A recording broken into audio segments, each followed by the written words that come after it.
वंदे मातरम विद्यार्थियों, जैसा कि 21 अप्रैल को आपके पॉलिटिकल साइंस का जो कक्षा 12 का जो बोर्ड का पेपर था पूर्ण हो चुका है। उसके बाद में 2 दिन बाद में उसके हिंदी का पेपर था और मुझे विश्वास है कि अधिकांश जो 12वीं के स्टूडेंट हैं उनकी बोर्ड परीक्षाएं समाप्त हो चुकी है।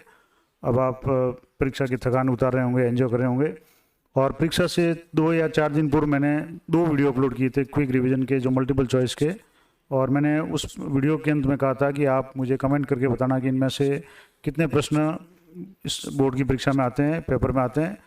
और इसके अलावा मैंने जो शॉर्ट वीडियो बनाए थे, यानी क्विक रिवीजन के जो भी पार्टों के वीडियो बनाए थे, उनमें से कितने प्रश्न आए हैं कुछ लोगों ने कमेंट करके मुझे बताया, कुछ लोगों ने पर्सनली मुझे मिलकर बताया कि काफ़ी ज़्यादा या लगभग सारे सवाल मेरे जो बताए या जो भी वीडियो थे उनमें से आए हैं।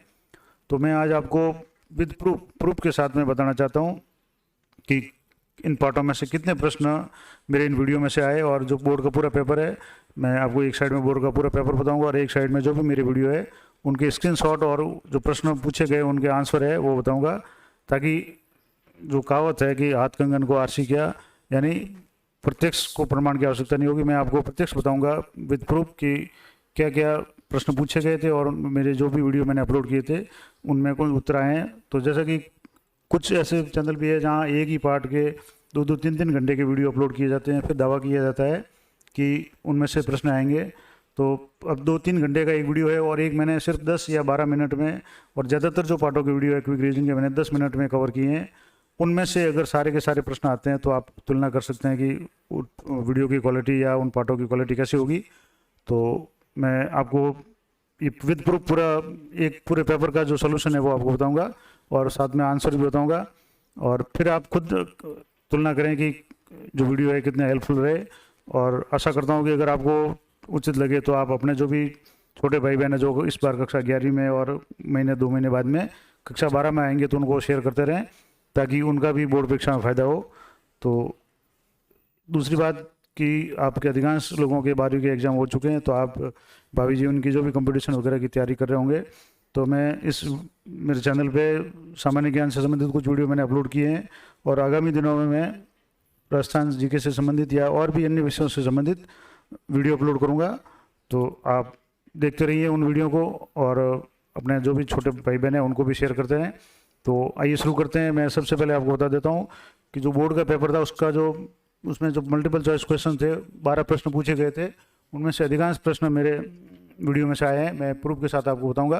जैसे पहला प्रश्न था, उत्तर अटलांटिक संधि संगठन यानी नाटो की स्थापना कब हुई थी। तो इसमें 4 ऑप्शन थे। तो मैं, जैसे ये मेरा जो वीडियो था शीत युद्ध का दौर, इस वीडियो का जो जैसे 10 मिनट का वीडियो था फिक्स, उसमें से 2 मिनट 23 जो सेकेंड पे है, इसमें 2 ध्रुवीय विश्व का प्रारंभ है। उसमें मैंने यह बताया था कि इस गुट ने, यानी अमेरिका के जो गुट ने अप्रैल 1949 में उत्तरी अटलांटिक संधि संगठन यानी नाटो की स्थापना की थी, जिसमें 12 सदस्य थे।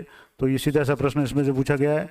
अब मैं आपको दूसरा प्रश्न बताता हूँ कि दूसरा प्रश्न है कि निम्न में से सोवियत संघ का उत्तराधिकारी राज्य स्वीकार किया गया, यूक्रेन, रूस, बेलारूस या लिथुआनिया। तो इसमें रूस को स्वीकार किया गया था। इसका भी मैं आपको उत्तर बता देता हूँ। जैसे ये मेरा जो 2 ध्रुवीयता का अंत पार्ट का जो वीडियो था उसमें मैंने बताया था, जैसे सोवियत प्रणाली के में अंदर जो बताया था मैंने कि 15 गणराज्यों में से रूसी गणराज्य है हर मामले में वर्चस्व था, और सोवियत संघ में अंतर्राष्ट्रीय करार और संधियों में निभाने में भूमिका महत्वपूर्ण जिम्मेदारी रूस को सौंपी गई, और संयुक्त राष्ट्र संघ में भी रूस को सीट मिली, यानी जो सोवियत संघ का जो उत्तराधिकारी था वो रूस था। तो ये भी प्रश्न सीधा इसमें जो आया। नेक्स्ट जो प्रश्न था, 7 दलों का गठबंधन सेवर्ड पार्टी अलायंस किस देश से संबंधित है। तो इसमें मेरा जो वीडियो था, ये आप देख लीजिए वीडियो। इसमें मैंने नेपाल में लोकतंत्र के बारे में जो बताया था, उसमें तीसरा जो पॉइंट था कि 2006 में अलोकतंत्र अहिंसक आंदोलन हुआ था और जिसका नेतृत्व 7 दलों के गठबंधन, जिसमें माओवादी, सामाजिक कार्यकर्ता सब शामिल थे। तो ये 7 दलों का जो गठबंधन है वो नेपाल से संबंधित था, बिल्कुल स्पष्ट रूप से वीडियो में बताया गया है। नेक्स्ट जो प्रश्न था, संयुक्त राष्ट्र संघ की स्थापना कब हुई।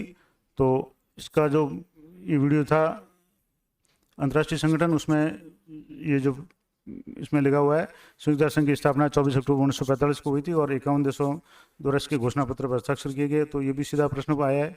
नेक्स्ट जो प्रश्न है कि आतंकवादियों ने अमेरिकी वर्ल्ड ट्रेड सेंटर पर हमला कब किया था।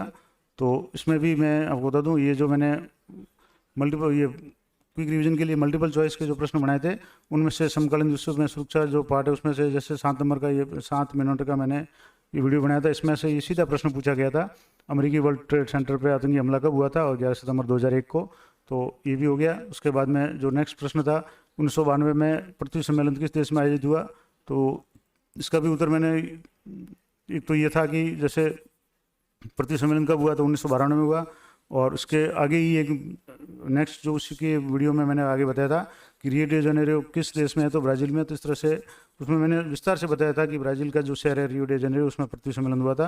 अगर वीडियो को आप अगर एक बार चैनल पर जा करके देखेंगे तो उसमें स्पष्ट मैंने बताया हुआ कि ब्राज़ील का जो खूबसूरत शहर है उसमें ये पृथ्वी सम्मेलन हुआ था।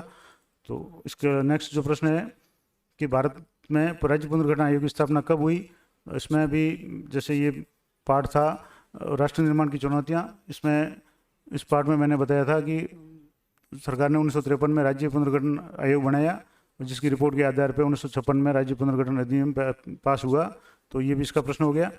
इसके बाद में भारत के प्रथम चुनाव आयुक्त कौन थे, तो इसका भी मैंने जो क्विक रिवीजन का जो मल्टीपल चॉइस का वीडियो था एक दल के प्रभुत्व का दौर इस पार्ट का, उसमें स्पष्ट रूप से बताया था ऑब्जेक्टिव टाइम में कि भारत के प्रथम चुनाव आयुक्त कौन थे, सीधा का सीधा प्रश्न इसमें से पूछा गया है। नेक्स्ट जो है मिल्कमैन ऑफ इंडिया के नाम से कौन मशहूर है, या तो इसका भी सीधा जो पार्टों का जो क्विक रिवीजन का जो वीडियो था उसमें था नियोजित विकास की राजनीति, इसमें यहाँ श्वेत क्रांति या ऑपरेशन फ्लड नाम से मैंने लिखा था कि मिल्कमैन ऑफ इंडिया के नाम से मशहूर वर्गीज कुरियन, तो यहाँ आप देख पा रहे हैं ये सीधा स्पष्ट लिखा हुआ है। तो मैंने जो भी पार्टों के जो प्रश्न है क्विक रिवीजन के, और अधिकांश वीडियो 10 मिनट के अंदर अंदर के हैं, और तो और पूरे पार्ट का रिवीजन मैंने 10 मिनट में कराया, तो उसमें से सारे के सारे प्रश्न इसमें आए हुए हैं। अब नेक्स्ट जो प्रश्न है कि गरीब हटाओ का नारा किसने दिया, तो इसमें आप देख पा रहे हैं ये जो पार्ट है कांग्रेस प्रणाली चुनौतियाँ और पुनर्स्थापना, इसमें इंदिरा गांधी 1917 से 1984 लिखा, इसमें लिखा हुआ है कि इंदिरा गांधी ने गरीबी हटाओ का नारा दिया, ये भी स्पष्ट हो गया। नेक्स्ट जो प्रश्न था कि नामदेव ढसाल ने अपनी कविता में सूरजमुखी आशीषों वाला फकीर किसे कहा है, तो डॉक्टर अम्बेडकर को कहा था। इसका भी मैंने जैसे ये जो वीडियो था ये इसमें मैंने स्पष्ट बताया था कि मराठी के प्रसिद्ध कवि जो है नामदेव ढसाल, इनकी कविता अंधेरे की पद यात्रा में संकेत दलित समुदाय की ओर और सूरजमुखी आशीष वाला फकीर से अभिप्राय डॉक्टर भीमराव अम्बेडकर से है। तो इस प्रकार से जो भी जो 12 के 12 प्रश्न थे मैंने जो पूछे थे वो सारे के प्रश्न इसमें आगे हैं। अब नेक्स्ट जो एक प्रश्न है वो इसमें से सीधा नहीं आया, वो थोड़ा पार्ट में से आया। अब आगे बढ़ते हैं। रिक्त स्थानों की पूर्ति का जो पार्ट है कि 1962 में सोवियत संघ के नेता कौन से थे जिन्होंने क्यूबा में परमाणु मिसाइलें तैनात कर दी थी, तो अब जैसे ये शीत युद्ध का दौर है, इसमें मैंने ये स्पष्ट लिखा था क्यूबा मिसाइल संकट में कि 1962 में सोवियत संघ के नेता निकिता खुश्चेव द्वारा क्यूबा में सैनिक अड्डा स्थापित करने और वहाँ परमाणु मिसाइल तैयार करने से अमेरिका चिंतित हो गया। सीधा सा प्रश्न है और सीधा पूछा गया है।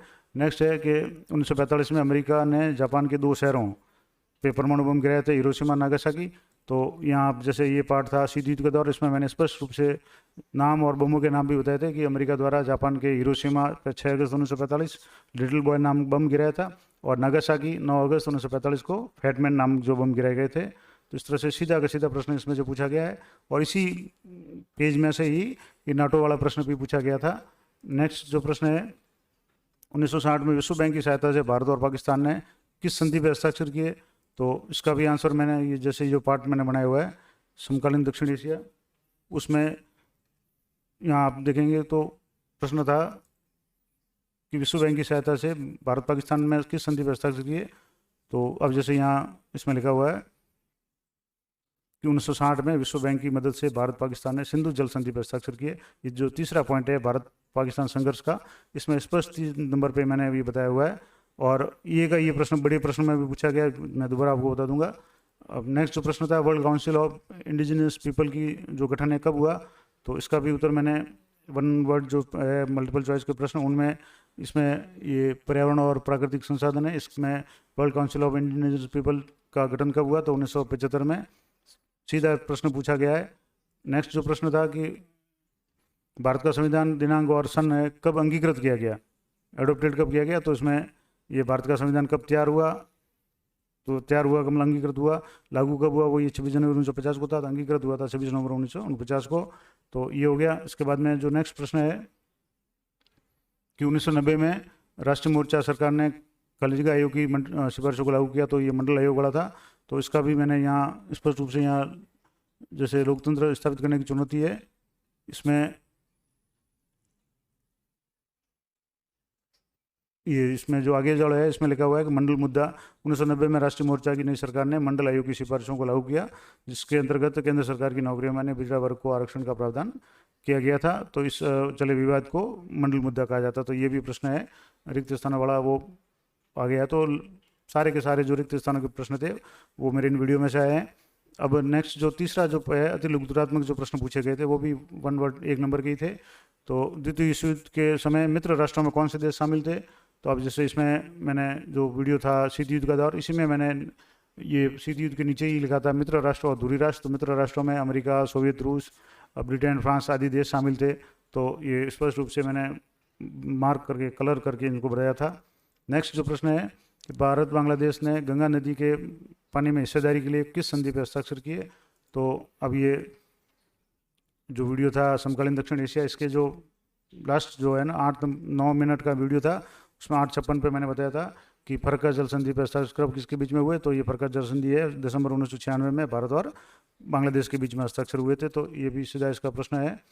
और संयुक्त राष्ट्र संघ सुरक्षा परिषद में स्थायी सदस्यों के नाम लिखिए। तो ये सीधा जो है अंतर्राष्ट्रीय संगठन वाला, इसमें सुरक्षा परिषद का मैंने लिखा था कि यूएनओ के 5 महत्वपूर्ण अंग ये अंग है, और इसमें 5 स्थायी सदस्य चीन, फ्रांस, अमेरिका, रूस और ब्रिटेन है, और इन्हें विशेष अधिकार या वीटो प्राप्त है, और 10 अस्थायी सदस्य है, और जिनको इस सुरक्षा परिषद को दुनिया का पुलिसमैन कहा जाता है। तो ये भी प्रश्न स्पष्ट रूप से आया, क्लियर।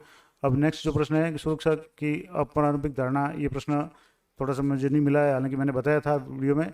नेक्स्ट जो है कि जैविक हथियार संधि BWC कब सर्वप्रथम कब हुई? तो इसका भी ये सीधा है 1 वर्ड में मैंने पूछा था कि जैविक संधि कब की गई। ये समकालीन विश्व सुरक्षा पाठ में 7 मिनट का वीडियो था, उसमें से 1.47 सेकंड पे मैंने ये प्रश्न पूछा था 1972 में। नेक्स्ट जो प्रश्न है कि ये मानवता की साझी विरासत वाला, ये अभी नहीं मिल पाया, लेकिन तीसरा आगे वाला जो प्रश्न है भारत में प्रथम 3 चुनावों में किस दल का प्रभुत्व रहा? तो ये भी स्पष्ट है कि केंद्र का मतलब कांग्रेस पार्टी का प्रभुत्व केंद्र में कब से कब तक रहा, यानी प्रथम 3 चुनाव। थोड़ा सा इसको प्रश्न की भाषा चेंज की हुई है, लेकिन 1947 से लेकर 77 तक, यानी जो भी 1952 चुनाव हुए उससे लेकर के जो 3 चुनाव हुए उसमें कांग्रेस का प्रभुत्व रहा। और बहुत सरल प्रश्न था, पाठ को पढ़ाते समय मैंने बहुत अच्छी तरह से इसको बताया था। तो ये भी सीधा प्रश्न है। अब कम्युनिस्ट पार्टी ऑफ इंडिया का विभाजन किस आधार पर हुआ? तो अब ये जैसे यहाँ मैंने कम्युनिस्ट पार्टी ऑफ इंडिया ये क्विक रिवीजन एक दल के प्रभुत्व का दौर जो पार्ट था, और ये पार्ट भी 8 मिनट के अंदर अंदर मैंने इसमें पूरा किया था क्विक रिवीजन। और इसमें मैंने यहाँ लिखा हुआ है कि चीन और सोवियत संघ के बीच विचारात्मक अंतर आने के बाद में भारतीय कम्युनिस्ट पार्टी 1964 में एक बड़े टूट का शिकार हुई, और सोवियत संघ की विचारधारा को ठीक मानने वाले कम्युनिस्ट पार्टी में रहे, जबकि इसके विरोध में राय रखने वालों ने भारतीय कम्युनिस्ट पार्टी मार्क्सवादी या CPIM के नाम से अलग दल बनाया, और दोनों दल आज तक कायम है। तो बिल्कुल स्पष्ट रूप से मैंने ये प्रश्न ये बताया था, और सीधा प्रश्न पूछा गया। नेक्स्ट प्रश्न है बॉम्बे प्लान से आप क्या समझते हैं? तो अब ये जैसे बॉम्बे प्लान है, तो ये पार्ट था नियोजित विकास की राजनीति। इसमें ये बॉम्बे प्लान के बारे में, नियोजन के बारे में था कि 1944 में भारत में उद्योगपतियों का एक समूह इकट्ठा हुआ और देश में नियोजित अर्थव्यवस्था चलाने हेतु एक प्रस्ताव तैयार किया, जिसे मुंबई प्लान कहा गया या बॉम्बे प्लान कहा गया। और बॉम्बे प्लान की मंशा थी कि सरकार औद्योगिक व अन्य आर्थिक निवेश के क्षेत्र में बड़े कदम उठाए। तो ये भी स्पष्ट सीधा प्रश्न आया। नेक्स्ट है कि 1989 में राष्ट्रीय मोर्चा सरकार को किन 2 परस्पर राजनीतिक दलों ने समूहों ने समर्थन दिया? अब ये भी प्रश्न आप देखें तो इसमें मैंने ये जो पार्ट था भारतीय राजनीति में बदलाव, इसमें जो प्रधानमंत्रियों का जो दौर था 1989 के बाद में, उनमें VP सिंह सरकार में लिखा था। मैंने इसमें बताया कि दिसंबर 1989 से नवंबर 90 तक वाम मोर्चा व भाजपा के समर्थन से बनी राष्ट्रीय मोर्चा की सरकार में प्रधानमंत्री रहे, यानी जो दोनों जो विचारधाराएं अलग वाले वाम मोर्चा और भाजपा है, अलग अलग विचारधाराओं वाले लोगों पार्टियों ने इसको समर्थन दिया था। थोड़ा सा भी इस प्रश्न को अगर आपने गौर से पढ़ा है तो आप इसका उत्तर आसानी से दे सकते थे।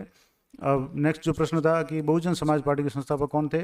तो ये मैंने स्पष्ट रूप से यहाँ जो पार्ट था भारतीय राजनीति में जो बदलाव है, इसमें ये आगे जो है बहुजन समाज पार्टी में इसमें लिखा होता है वाम शेप का प्रवृत्ति विकास है, वो बहुजन समाज पार्टी का उदय हुआ, जिसका नेतृत्व कांशीराम ने किया।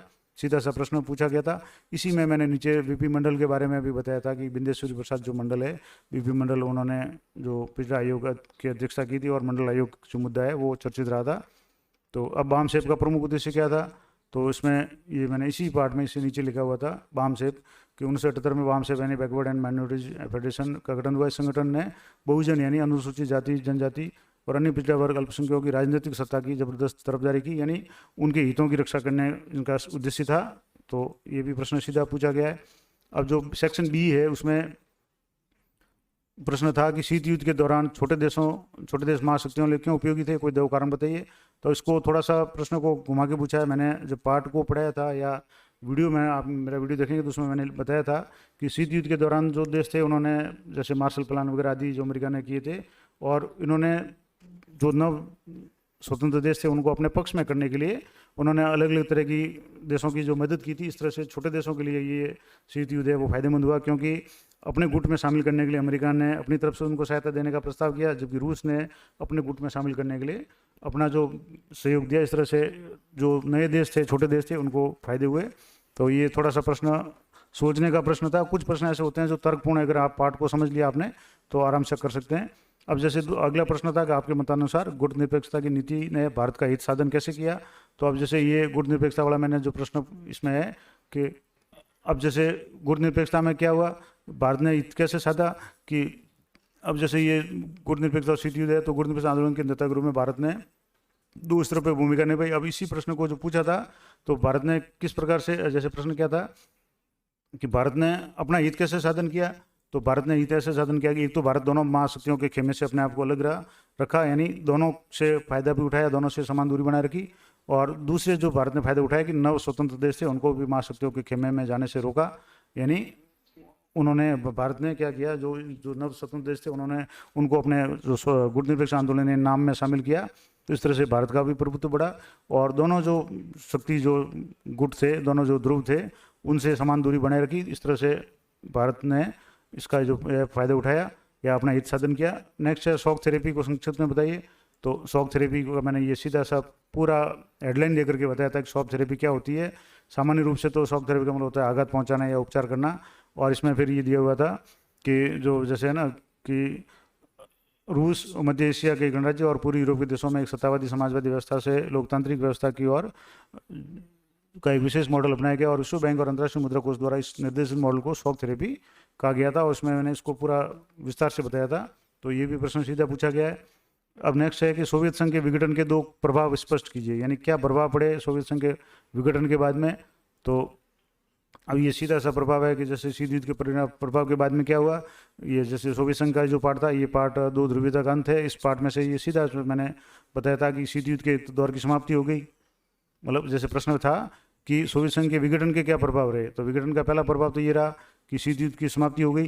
दूसरा, अमेरिका विश्व में अकेला महाशक्ति बन गया, एक ध्रुवीय विश्व का उदय हुआ और सोवियत संघ से अलग होकर के नए देशों का यानी 15 जो गणराज्य अलग हुए इनका उदय हुआ। तो इस तरह से एक ही पेज में से ये शॉक थेरेपी वाला प्रश्न भी आया और ये भी प्रश्न आया। तो ये प्रश्न था कि विघटन से क्या प्रभाव हुए, तो ये इसका उत्तर हो गया। नेक्स्ट जो प्रश्न है कि श्रीलंका में लिट्टे की प्रमुख मांग क्या थी। तो अब जैसे यहाँ लिट्टे है तो मैंने जो पार्ट है ये इसमें मैंने बताया था कि श्रीलंका की जो राजनीति पर बहुसंख्यक सिंगली समुदाय का वर्चस्व है और उनका मत है कि श्रीलंका केवल उन्हीं का है, तमिलों के साथ कोई सहानुभूति नहीं बरती जाए। तो अब जब मैंने ये पाठ पढ़ाया था तो इसमें मैंने बताया था कि लिट्टे के साथ में वहाँ उनको वहाँ के जो मूल अधिकार है उनसे वंचित किया गया है, उनकी मांग थी, और जो वहाँ के सैनिक जो बहुसंख्यक लोग थे वो उन मांगों को नहीं मान रहे थे। इस तरह से ये इनकी मांग थी। तो अगर पाठ को थोड़ा सा भी ध्यान से पढ़ा हुआ है तो आप प्रश्न इसका उत्तर आसानी से दे सकते हैं। इसके बाद में भारत व पाकिस्तान के बीच में तनाव के कोई दो कारण बताइए। तो अब जैसे ये प्रश्न सीधा मैंने जो समकालीन दक्षिण एशिया इस पार्ट में से इसमें है कि भारत और पाकिस्तान संघर्ष है, इसके तीन जो मैंने बिंदु बताए थे उनमें से कारण जो थे कि उसमें पहला जो मतलब संघर्ष के कारण क्या था, कश्मीर मुद्दे पे विवाद हुआ, संघर्ष हुआ, 47 में हुआ, 48 में हुआ, 65 में युद्ध हुए। उसके बाद में तो अन्य जो मुद्दे थे सामरिक मसले जैसे सियाचिन ग्लेशियर, उसके बारे में मैंने विस्तार से बताया था। सिंधु नदी नल जो जल विवाद है वो है, कच्छ के रण में सरकरिक सीमा विवाद है। तो ये सारे जो बिंदु है वो विवाद के बिंदु है। तो प्रश्न भी यही पूछा है कि तनाव के कोई दो कारण है, तो आप सियाचिन लिख सकते हैं, कश्मीर मुद्दा लिख सकते हैं, सर क्रिक वाला मुद्दा लिख सकते हैं। इसके अलावा है क्योटो प्रोटोकॉल पर टिप्पणी। तो क्योटो प्रोटोकॉल से संबंधित मैंने ये प्रश्न, ये क्योटो प्रोटोकॉल क्या है इसके बारे में मैंने शॉर्ट में भी बताया था। अब मैंने ये जैसे आप देख पाएंगे कि मैंने कुछ पार्ट ऐसे हैं जो बिल्कुल परीक्षा के अंतिम दिनों में तैयार किए थे, क्योंकि मैं थोड़ा वीडियो बनाने लेट हो गया था। तो मैंने पर्यावरण संबंधी जो यानी जो पहली पुस्तक थी स्वतंत्र भारत राजनीति, उसके तो सभी पार्टों के मैंने 6 पार्टों के क्विक रीजन की वीडियो बनाए थे। लेकिन जो समकालीन विश्व राजनीति है उसमें मैं 5 पार्टों की वीडियो अपलोड कर पाया। जो क्विक रिवीजन के पर्यावरण और प्राकृतिक संसाधन वाले पार्ट के वीडियो मैं अपलोड नहीं कर पाया। तो उससे संबंधित जो प्रश्न है वो मैं उनके प्रूफ नहीं दे पाऊंगा। बाकी सारे जितने भी प्रश्न हैं लगभग इस पार्ट के अलावा सारे प्रश्न हैं, सारे के सारे प्रश्न मेरे इस वीडियो में से आए हुए हैं। तो क्योटो प्रोटोकॉल से संबंधित क्या है कि ये वैश्विक तापवृद्धि पर काबू पाने और ग्रीन हाउस गैसों को उत्सर्जन कम करने के संबंध में दिशा निर्देश है। इसके अलावा मैंने क्योटो के बारे में 1-2 प्रश्न ऑब्जेक्टिव के इसी में और पूछे गए, जिसमें ये जापान में है और जापान का शहर है उसके बारे में ये बताया गया है। इस तरह से ये भी प्रश्न आप आराम से कर सकते हैं। उसके बाद में है कि भारत के स्वतंत्र होते इसके समक्ष अनेक चुनौतियां थी, किन्हीं 2 का संक्षेप में विवरण बताओ। तो अब इसमें भी जैसे ये पार्ट था, ये राष्ट्र निर्माण की चुनौतियां, ये भी बहुत शॉर्ट पार्ट था, 10 मिनट के अंदर अंदर था। उसमें मैंने राष्ट्र निर्माण की जो 3 चुनौतियां भारत के सामने बताई थी, तो आपको इनमें से किसी 2 को लिखना है। कि पहली तो थी लोकतंत्र को कायम रखना, दूसरी थी विविधता में एकता स्थापित करना, और तीसरी चुनौती थी ऐसे विकास की जिसमें समूचे समाज का भला हो, ना कि किसी एक तबके का। तो ये पूरा यूं का यूं हूबहू जो प्रश्न है, सीधा सीधा प्रश्न पूछा गया है। इसके अलावा जो नेक्स्ट प्रश्न था, कांग्रेस की सामाजिक विचारात्मक गठबंधन के रूप में संक्षिप्त विवेचना कीजिए। तो ये प्रश्न थोड़ा सा सोचने वाला प्रश्न था। अगर आपने कांग्रेस प्रणाली जो है वो किया है तो वो इसमें उतर आ जाएगा। और नेक्स्ट जो प्रश्न था, ऑपरेशन फ्लड को संक्षेप में बताइए। तो ऑपरेशन फ्लड से संबंधित ये पूरा मैंने जो बीच में ये पेज मैंने पहले भी बताया था, हरित क्रांति या ऑपरेशन फ्लड से संबंधित दोनों प्रश्न है इस पार्ट में से आए हैं, इसी पेज में से आए हैं। तो इसमें श्वेत क्रांति या ऑपरेशन फ्लड के बारे में लिखा हुआ है। इसमें एक प्रश्न ये भी आया था कि मिल्क मैन के नाम से मशहूर वर्गीज कुरियन है, गुजराती दुग्ध उत्पादन वगैरह है। तो ये ऑपरेशन फ्लड है, दूध उत्पादन से संबंधित था। श्वेत क्रांति भी इसको कहते हैं, 1970 में ऑपरेशन फ्लड के नाम से ग्रामीण विकास का कार्यक्रम शुरू हुआ। तो ये पूरा का पूरा ये शॉर्ट नोट्स जो मैंने बताए हैं बनाए हैं, उनमें से सारे प्रश्न आए। मैं आपकी जानकारी के लिए बता दूं कि ये शॉर्ट नोट्स मैंने बहुत मेहनत करके पाठ्यपुस्तक और अन्य जो भी इसकी जो सहायक सामग्री थी या रेफरेंस बुक थी उन सबको मिला करके मैंने बनाए थे। क्योंकि मेरे पास शॉर्ट जो नोट्स बनाने का काफ़ी अनुभव है। आरएस की जो मुख्य परीक्षा है कई बार मैं दे चुका हूँ, 2 बार इंटरव्यू भी दिया हुआ है। तो मुझे मालूम है कि किस तरह से शॉर्ट जो नोट्स बनाए जाते हैं। और मैंने वही शॉर्ट नोट्स के वीडियो है, पूरे पार्ट के वीडियो मैंने 10 मिनट के अंदर अंदर उसको समेट के अपलोड किए थे और सारे के सारे प्रश्न उसमें से आए हैं। आपको विद प्रूफ मैं आपको बता रहा हूँ। नेक्स्ट जो प्रश्न है, ऑपरेशन फ्लड होगा, इसके बाद में प्री विपर्स से क्या अभिप्राय है।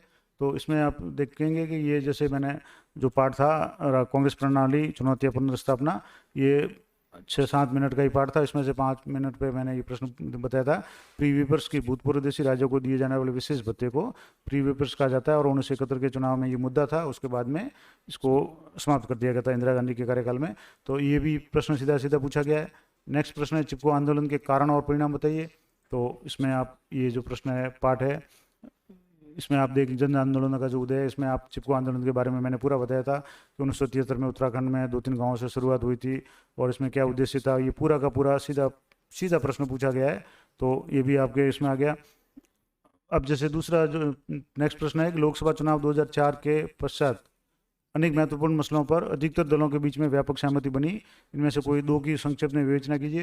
तो ये भी प्रश्न मैंने यहाँ देखिए आप कि व्यापक जो बढ़ती सहमति है, ये 4 बिंदु मैंने बताए थे। इसमें आपके प्रश्न में अधिक 2 ही संक्षेप में विवेचना करनी, 2 बिंदु पूछे हैं। मैंने ये 4 बताए थे कि राजनीतिक दलों की किस मसलों पर सहमति थी। तो एक तो नवीन आर्थिक नीति पर सहमति थी, पिछड़ी जातियों के राजनीतिक आर्थिक या सामाजिक दावों की स्वीकृति की सहमति थी, देश के शासन में प्रांतीय दलों की भूमिका यानी जो स्थानीय जो दल है उनकी भूमिका पर स्वीकृति यानी ये भी इसमें सहमति थी, और विचारधारा के स्थान पे कार्यसिद्धि बल पर बल और विचारधारागत सहमति के बिना राजनीतिक गठजोड़, ये सारे जो बिंदु है इनमें से 2 ही आपको बताने थे। मैंने विस्तार से इस पार्ट में बताए थे और बिल्कुल नोट्स के रूप में बताए थे। तो ये प्रश्न भी आपके उत्तर आ गया। अब जो सेक्शन सी में है, आपके मतानुसार सोवियत संघ का विघटन क्यों हुआ, इसके कोई 3 कारण बताइए।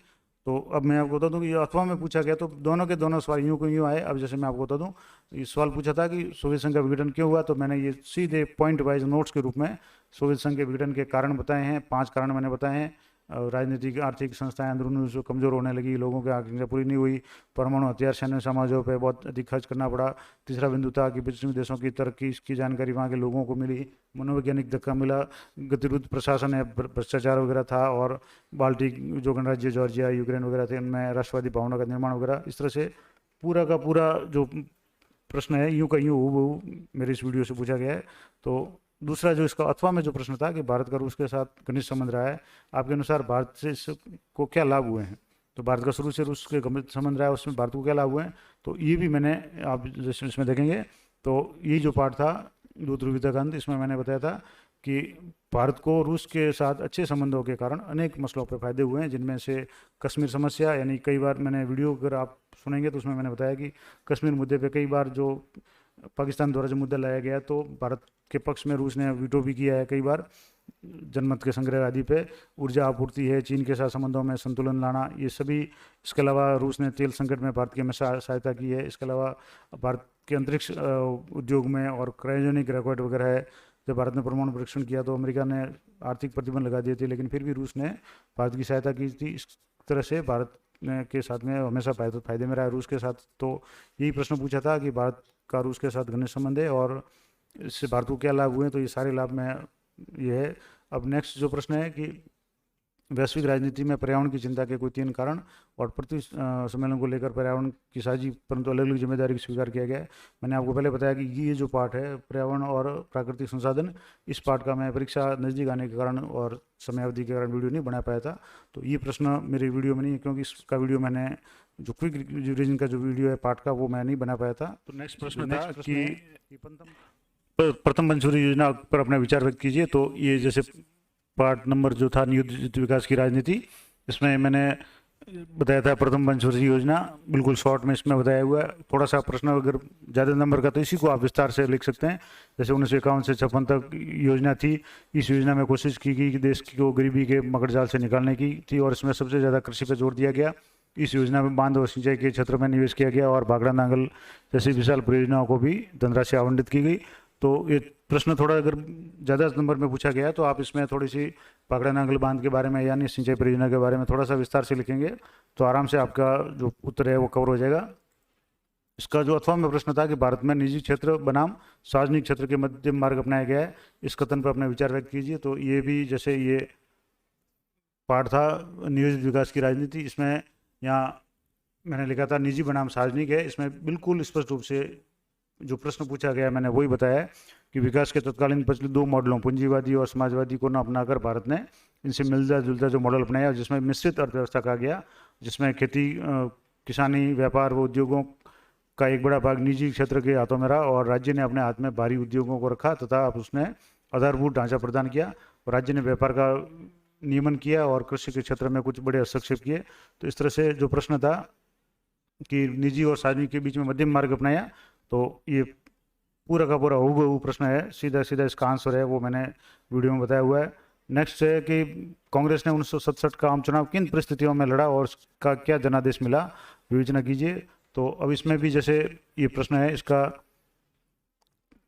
1967 का जो चुनाव था, तो इसमें यहाँ लिखा हुआ है कि 1967 के चुनाव में चौथा आम चुनाव, ये कांग्रेस प्रणाली जो पार्ट है 8 मिनट 45-46 सेकेंड का यानी 9 मिनट के अंदर अंदर का जो वीडियो है, इसमें मैंने यहाँ लिखा था कि फरवरी 67 में चुनाव में कांग्रेस को अनेक दिग्गज नेता हार गए, और उसमें कांग्रेस 9 राज्यों में हार गई थी, और ये चुनाव 1967 में जो कांग्रेस का दबदबा 52 से रहा था वो 67 में समाप्त हो गया था। इसके अलावा प्रश्न जो और पूछा गया था कि किन परिस्थितियों में लड़ा गया, उसका क्या जनादेश मिला, तो इसमें 60 के दशक अनेक कारणों से गंभीर आर्थिक संकट, और इसके कारण क्या हुआ कि ये जो सांप्रदायिक दंगे वगैरह भी हुए, और गैर कांग्रेसवाद का जो कॉन्सेप्ट आया था वो इसी के कारण आया था, यानी कांग्रेस के अलावा लोगों ने दूसरी पार्टियों की तरफ अपना ध्यान दिया। और इस तरह से ये प्रश्न भी, अगर आपने ये वीडियो पूरा अगर इस पार्ट का आप सुना होगा तो आप आराम से इस प्रश्न का उत्तर लिख सकते हैं। इसके अलावा जो नेक्स्ट प्रश्न था कि 1971 का चुनाव कांग्रेस की पुनर्स्थापना साबित हुआ, तो इस कथन का भी यही है 1971 का जो चुनाव है। अब इसमें भी ये इसी पार्ट में ये आगे दिया हुआ है, लेकिन मैं इसका स्क्रीनशॉट अभी नहीं ले पाया क्योंकि वीडियो बहुत लंबा हो जाता। तो अब नेक्स्ट जो प्रश्न है वो है कि विश्व को अंतर्राष्ट्रीय संगठन की आवश्यकता क्यों है। सेक्शन डी है, तो आपको बता दूं ये सेक्शन डी है। ये सीधा सीधा प्रश्न अंतर्राष्ट्रीय संगठन जो अध्यक्ष है उसका क्विक रिवीजन का जो वीडियो था उसमें मैंने बताया था कि अंतर्राष्ट्रीय संगठन की आवश्यकता क्यों है। सीधे के सीधे point wise to the point मैंने ये 3-4 जो भी बिंदु बताए हैं और यही इसकी आवश्यकता है। तो वीडियो में आप एक बार देख सकते हैं, पूरा का पूरा प्रश्न हूबहू यहाँ पूछा गया है। इसका जो अथवा में जो प्रश्न था, भारत को सुरक्षा परिषद का स्थायी सदस्य बनाने के पक्ष में विस्तार से तर्क दीजिए। तो अब आप देखिए ये पूरा का पूरा सीधा का सीधा टू द पॉइंट मैंने जो प्रश्न भी है, जो टॉपिक भी हेडिंग बनाई थी, भारत की सुरक्षा परिषद में स्थायी सदस्यता के पक्ष में तर्क, ये का ये प्रश्न है। अब ये पॉइंट है, अब थोड़ा सा विस्तार में कहा है तो आप इन्हीं पॉइंटों को थोड़ा सा विस्तार में लिख सकते हैं। जैसे कि ये पहला पॉइंट है कि भारत विश्व की सबसे बड़ी जनसंख्या वाला दूसरा देश है, तो आप यहाँ लिख सकते हैं कि भारत विश्व में सबसे बड़ी जनसंख्या वाला देश चीन है, लेकिन लोकतांत्रिक दृष्टि से जो सबसे बड़ी जनसंख्या वाला देश भारत है, जिसकी जनसंख्या 1 करोड़ से भी ज़्यादा, 1,30-35 लाख से ज़्यादा है या 100 करोड़ से ज़्यादा है। तो इस तरह से आप इसको थोड़ा सा विस्तार कर सकते हैं। भारत विश्व का सबसे बड़ा लोकतंत्र है, क्योंकि चीन है वो कम्युनिस्ट देश है तो लोकतंत्र नहीं है। इसके अलावा भारत ने यूएनओ की सभी गतिविधियों में कार्रवाई में भाग लिया है। इसके बारे में अगर आप वीडियो अगर सुनेंगे तो मैंने एक एक लैंड के बारे में 2-2, 3-3 लाइनें एक्स्ट्रा बताई हुई है। तो अगर वो वीडियो आप सुनेंगे, उसका अगर आप याद भी रख लेंगे तो भी आप विस्तार से इसका आंसर लिख सकते हैं। तो इस तरह से ये जो प्रश्न का है सीधा सीधा प्रश्न का डायरेक्ट मैंने उत्तर बताया हुआ है। नेक्स्ट जो प्रश्न था कि भारत विभाजन के परिणामों पर लेख लिखिए। तो अब इसमें नेक्स्ट जो प्रश्न है ये पार्ट नंबर जो था 1, राष्ट्र निर्माण की चुनौतियाँ। अब विभाजन के परिणाम है, तो भारत विभाजन के क्या क्या परिणाम हुए, क्या क्या समस्या उत्पन्न हुई, इसके बारे में सारा जो 4 पॉइंटों में मैंने बताया क्या क्या परिणाम हुए कि सांप्रदायिक दंगे हुए, शरणार्थियों की समस्या उत्पन्न हुई, परिसंपत्तियों के बंटवारे को लेकर भी मतभेद पैदा हुए, और एक समस्या ये थी कि जैसे मुसलमान नागरिकों अपने साथ भारत क्या बर्ताव करे, पाकिस्तान में लोगों के साथ में अलग बर्ताव किया जा रहा था, भारत इसका क्या बर्ताव करे। इस तरह से ये पूरा टू द पॉइंट जो आंसर है मैंने इस वीडियो में बताया हुआ है। और बहुत शॉर्ट में एक पार्ट का वीडियो मैंने लगभग 10 मिनट के अंदर, अधिकांश जो वीडियो है 10 मिनट के अंदर अंदर पूरे पार्ट का मैंने रिवीजन करवाया है। अगर कोई 2 घंटे में पार्ट का रिवीजन कराए और फिर कहे कि सारे प्रश्न आए और एक 10 मिनट में आपके पार्ट का रिवीजन कराए, तो आप खुद अंदाज लगा सकते हैं कि कौन सा वीडियो आपके लिए ठीक रहेगा। नेक्स्ट जो प्रश्न था कि रजवाड़ों के विलय पर सरकार के नज़रिए पर लिखिए। तो इसमें अभी जैसे रजवाड़ों का विलय इसमें इसी पार्ट में मैंने दिया था, लेकिन स्क्रीनशॉट इसका मैं नहीं ले पाया। इसके आगे का जो प्रश्न है कि ताड़ी विरोधी आंदोलन के उदय और सफलता की विवेचना कीजिए। तो ये भी प्रश्न मैंने सीधा यहाँ पूछा था। ताड़ी विरोधी आंदोलन की आंदोलन की शुरुआत आंध्र प्रदेश के नेल्लोर से हुई थी। शराब की बिक्री और माफिया के खिलाफ महिलाओं का आंदोलन था और इनकी अर्थव्यवस्था चरमरा रही थी, मतलब परिवार नष्ट हो रहे थे। इस तरह से मारपीट का माहौल बना हुआ था। तो इस तरह से अगर ये थोड़ा सा भी अगर आप ध्यान से अगर पढ़ लेंगे या सुन लेंगे तो आप इसके बारे में आराम से लिख सकते हैं। इसके अलावा जो नेक्स्ट प्रश्न था, नर्मदा बचाओ आंदोलन की विवेचना कीजिए। तो इसी के नीचे मैंने नर्मदा बचाओ आंदोलन है, इसके बारे में पूरा बताया हुआ कि नर्मदा बचाओ आंदोलन है ये भारत के मध्य भाग में स्थित नर्मदा घाटी विकास योजना के तहत मध्य प्रदेश, गुजरात, महाराष्ट्र के से गुजरने वाली नर्मदा, उसकी सहायक नदियों पे बांध वगैरह, ये सारी की पूरी डिटेल है। आप जो वीडियो है अध्याय 7, और ये वीडियो भी आप देख सकते हैं 9.5 सेकेंड का, यानी 9 मिनट का ये वीडियो है। और इसी में मैंने नर्मदा बचाओ आंदोलन के बारे में बताया। ये ताड़ी आंदोलन का भी इसमें पहले बताया हुआ था। तो इस तरह से जितने भी प्रश्न पूछे गए थे ये सारे के सारे प्रश्न, 1-2 प्रश्न को छोड़ के, छोटे प्रश्न 1-2, और दूसरा जो पर्यावरण और प्राकृतिक संसाधन वाला पार्ट है वो मैं अपलोड नहीं कर पाया था, उस पार्ट के 2 प्रश्न है उनको छोड़ करके सारे के सारे जो प्रश्न है मेरे इस छोटे से वीडियो में से, यानी 6 वीडियो तो स्वतंत्र भारत में राजनीति और 5 वीडियो जो दूसरी पुस्तक है समकालीन विश्व राजनीति, इन सभी पार्टों मतलब यानी 11 पार्टों के 11 वीडियो जो 10 मिनट के थे उनमें से सारे के सारे प्रश्न आए हैं। तो आपको कहीं भी जाने की जरूरत नहीं है। आप अपने जो मित्रों को या अपने, अगर आप शिक्षक है और वीडियो देख रहे हो तो आप अपने स्टूडेंट्स को ये वीडियो शेयर करने के लिए कह सकते हैं। और अगर आप 12वीं के स्टूडेंट है और किसी कंपटीशन की तैयारी करने की विचार कर रहे हैं तो मैं राजस्थान जी के अन्य से संबंधित वीडियो, कुछ वीडियो मैंने अपलोड किए हुए हैं और कुछ वीडियो मैं आगे लाने वाला हूँ। तो आप चैनल पर बने रहें और अपने जो कक्षा 11 के जो भी स्टूडेंट अपने साथी है, छोटे भाई है, उनको भी ये वीडियो जरूर शेयर करें ताकि अगले साल उनके भी फायदे हो जाए। और इस बार जो पार्ट इस बार सिलेबस से हटा दिए थे कोरोना के कारण, वो जो पार्ट शेष बच गए हैं उनके भी मैं वीडियो शीघ्र ही छुट्टियों में तैयार करके अपलोड कर दूंगा, ताकि आपको जुलाई यानी छुट्टियों में आप जितने भी पार्टों के वीडियो अपलोड किए हैं वो उनका क्विक रिवीजन कर लें। उसके बाद में जुलाई में आते ही आपके जो दूसरे जो पार्ट है उनके भी शॉर्ट नोट्स मैं आपको वीडियो के रूप में उपलब्ध करा दूंगा। तो मिलते हैं नेक्स्ट वीडियो में, तब तक जय हिंद, जय भारत।